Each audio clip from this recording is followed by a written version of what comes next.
Hi guys, hey. So I thought an interesting thing to talk about today was what didn't my original nutritionist classes tell me that I know now? I think that, me going to that class yesterday really opened my eyes about how blind people are when they go to have surgery. Like, unless they do what I did, which was, scour YouTube for everybody I could find, or, look up gastric bypass and the sleeve and, all these other things. But so many people are just like flying blind when they go in there because the amount of stuff that they actually tell you is it's not enough. It's not enough to prepare anybody, and I think that's why I was so appalled yesterday during this class. And I'm not saying anything bad about the lady who was running the class. I don't want anybody to be like, well, that's her job and that's what she's supposed to do.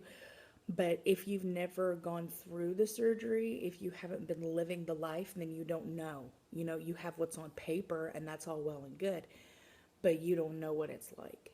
You don't live it. You have that's just like me, you know, talking about the effects of having cancer. I've never had cancer.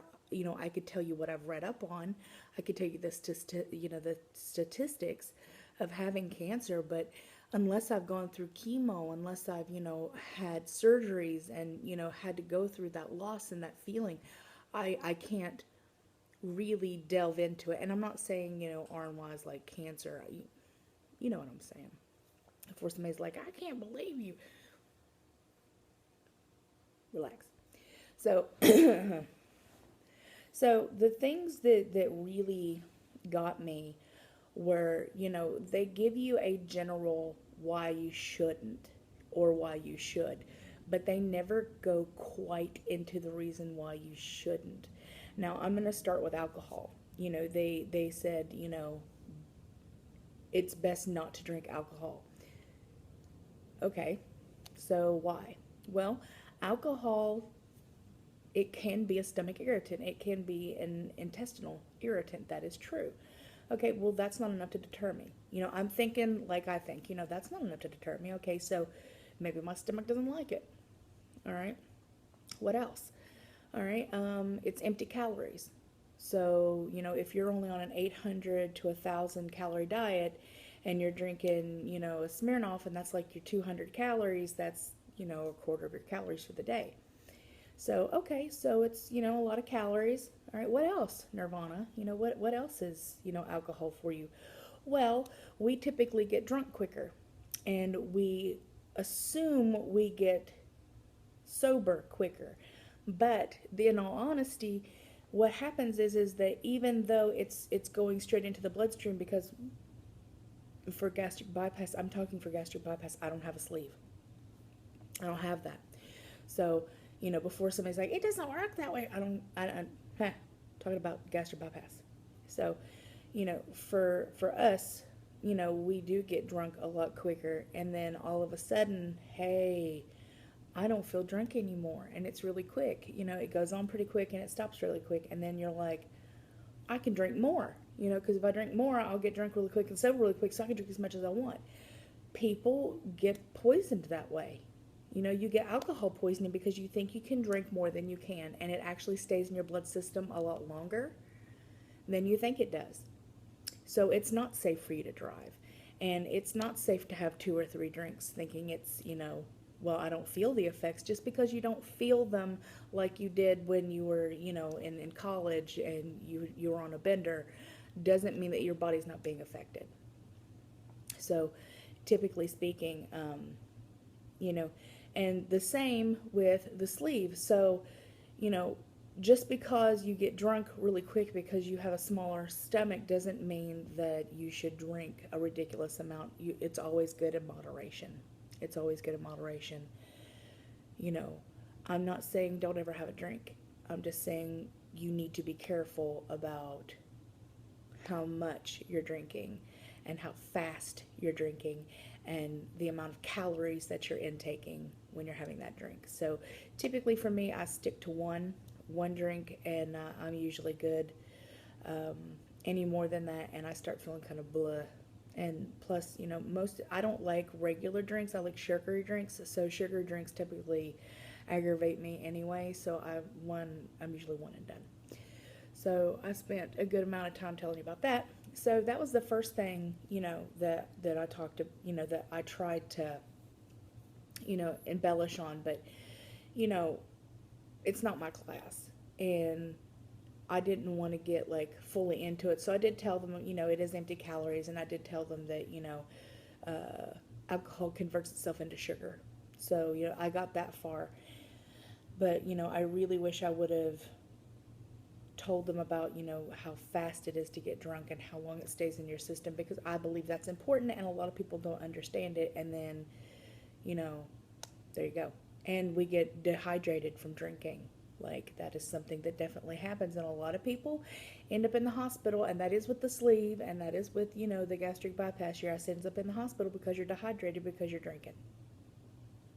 End of story. Second thing, that they never really explained to me about was the drinking through straws. They're like, just don't drink through straws. It puts air in your stomach. In my opinion, that doesn't bother me. It doesn't bother me. The assumption that it stretches out your pouch is ridiculous. Like, that is a scare tactic. And as we have gotten, new information, that it does put air into your stomach.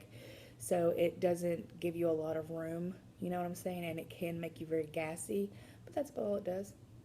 It can aggravate you and put some pressure in there, but as far as like stretching you out to mammoth proportions because you drink from the straw, that's not really it. Plus, they don't really want you to drink that fast because it can, aggravate your stomach. And something else that can happen is that if you drink a whole crap ton and you're not thinking about it, you can burst your pouch or sleeve. It can happen. It has happened. But that's like an astronomical amount. You just have to suck it down really, really fast. I'm not saying try that because that would be awful, but I'm just saying that is something that could happen. Or cause a leak or something, especially if you've got a new pouch or new stuff. Another thing that, they said, this group said that you could chew gum.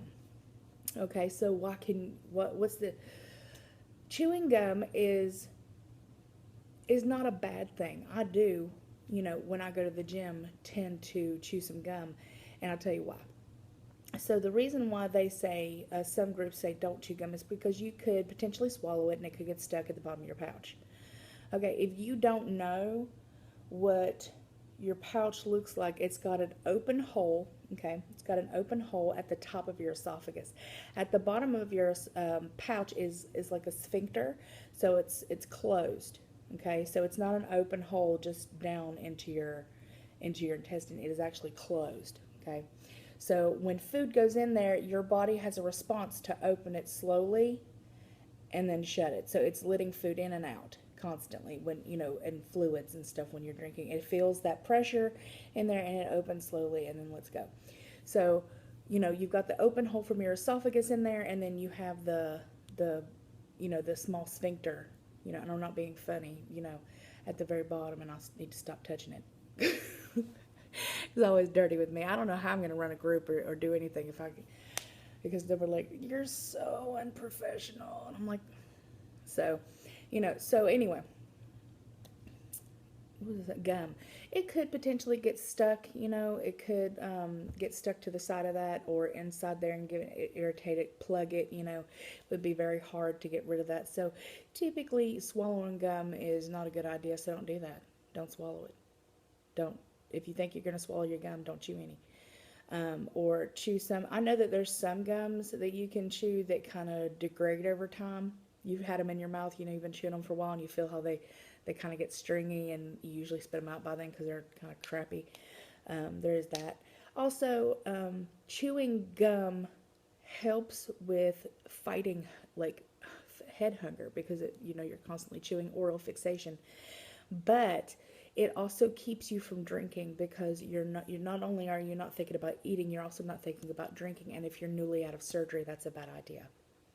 It's a bad idea because you need to get that 64 ounces at least in every day and chewing gum to, because you're constantly getting saliva and, sucking that back so you don't get as thirsty as you should. So drinking, is very important. So if you're going to chew gum, just be mindful of that, how long you chew that gum and how long you're not having something to drink because of it.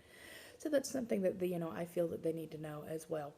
Another thing to talk about is, let's see, carbonation. I typically think that it's a bad idea, but I don't think it's a bad idea for the reason they think it's a bad idea. They again, with the whole stretching of the pouch thing, we have learned that yes, over time your pouch can stretch, but it's not just carbonation. Okay, if you just drink soda, the carbonation in your stomach is not going to blow it out of proportion ridiculous just because you had a soda. It is because you overeat. That is what happens.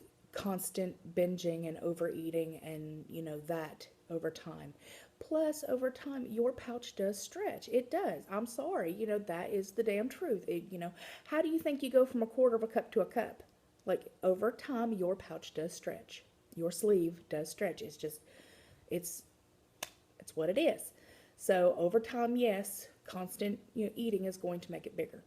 So not only that, but carbonation is not a horrible thing, but it is, again, with everything in our lives, you need moderation. I'm not saying you should have a soda. I'm saying that, if you find yourself with, some champagne one night, don't freak out. If you find yourself, sick with your stomach and you want a diet ginger ale, have a little bit of a diet ginger ale. Every once in a while, I'll take a couple swigs of my husband's soda, every once in a while, but I don't buy soda. There's not soda in my house because I love Pepsi, and I haven't had one since surgery, and I know that it would just taste really good. You get that feeling, oh my God, I love a Pepsi. Oh, it'd be so good. But then I know that what's in it is garbage. It tastes really nice, but there's so much sugar in it. There's so much crap in it. There's so many, empty calories once again. So am I scared that it's going to blow my pouch up all to, massive proportions because I had a soda one day? No. But what I do know is that I don't really need it. I don't need the chemicals in it. It's not going to make me feel good at all if I do drink it. So just be smart. Be smart about it. Don't believe the constant scare tactics. Those are nice, but they're not. It doesn't happen that way. Let me see what kind of time we're looking at. All right, I gotta wrap this up. So this is my first installment. I'm gonna make maybe 2 or 3 of these videos of stuff they don't tell you in your nutrition class that they probably should. Maybe this helps you guys. You guys can tell me that I'm wrong, but I'm telling you according to the world of Nirvana. This is what I live in. This is what I do. This is what I enjoy, and I love your faces. I will talk to you later.